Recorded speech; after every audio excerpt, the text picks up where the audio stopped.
갑하고 을이 계약이 되고 을과 계약, 병과 계약이 되고 각각 계약을 한 거죠. 그런데 등기는 갑에게서 병으로 하자라고 합의를 한 것일 뿐이지 갑하고 병과 계약을 체결한 건 아니거든요. 맞습니다. 합의가 있다 하더라도 최초 매도인이 매매계약상 상대방 갑이 을에 대하여 가지는 대금 청구권이 그 행사가 제한되는 건 아니다. 예.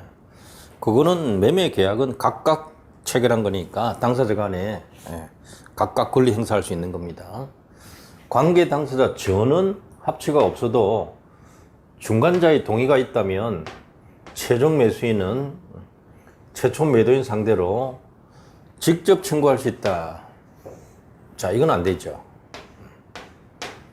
전원 합의가 없으면 직접 청구 안 됩니다. 4번이 틀린 거죠.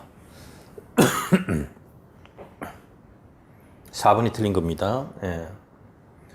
전원 합의라는 것은 갑, 을, 병 합의, 요거는 순차 합의고요. 거기서 더 나아가서 갑과 병 간의 합의까지 있어야 전원 합의가 되는 겁니다.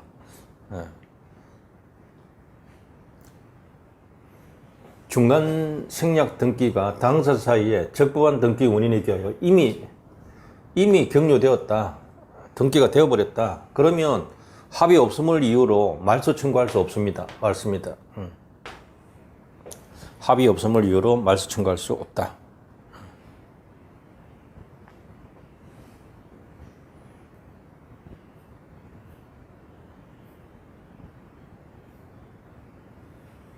자, 중간 생략 등기 옳지 않은 것입니다. 갑이 신축한 건물을 을이 매수하고 합의에 따라 을 명의의 보존 등기, 자, 이게 모두 생략 등기라 했잖아요. 처음에 하는 중간 생략 등기 유효합니다. 토지거래 허가구역 나왔네요. 허가구역 내에서 토지가 갑에게서 을, 을에게서 병으로 매도되었습니다. 이게 순차 매도된다 합니다. 중간 생략 등기 합의가 있었습니다. 병이 자신과 갑을 매매 당사자라 하는 허가를 받아서 병과 갑 사이에 허가를 받았습니다. 이게 잘못된 허가예요. 허가구역에서 허가는 매매 당사자가 허가받아야 돼요. 갑을 허가받아야 되고요. 을, 병 허가받아야 돼요. 그런데 갑과 병이 허가받았다면 토지거래 허가 규정을 위반한 거예요. 강행규정 위반 무효예요, 벌써. 그래서 이렇게 된 등기는 무효인 겁니다. 꼭 기억하셔야 됩니다. 매도인 갑, 중간 매수인 을, 최후 매수인 병 사이에 중간 생략 등기에 대한 전원 합의가 없다. 그러면 병은 갑에 대해서 직접 자기에게 이전 등기 청구할 수 없다. 맞잖아요. 예. 맞습니다.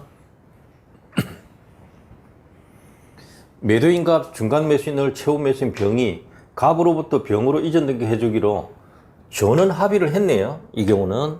그러면 병은 갑에게 직접 청구할 수 있는데 이때 을이 대금을 지급하지 않아도 갑은 병에게 등기해줘야 한다?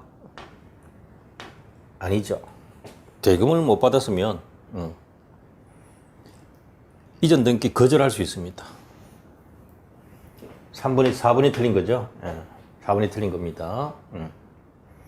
매도인 갑, 중간 매수인 을, 최후 매수인 병이 갑으로부터 병으로 이전 등기 해주기라는 전원 합의를 하는 경우, 그렇다 하더라도 을의 갑에 대한 등기 청구권은 소멸하는 거 아니거든요. 맞습니다.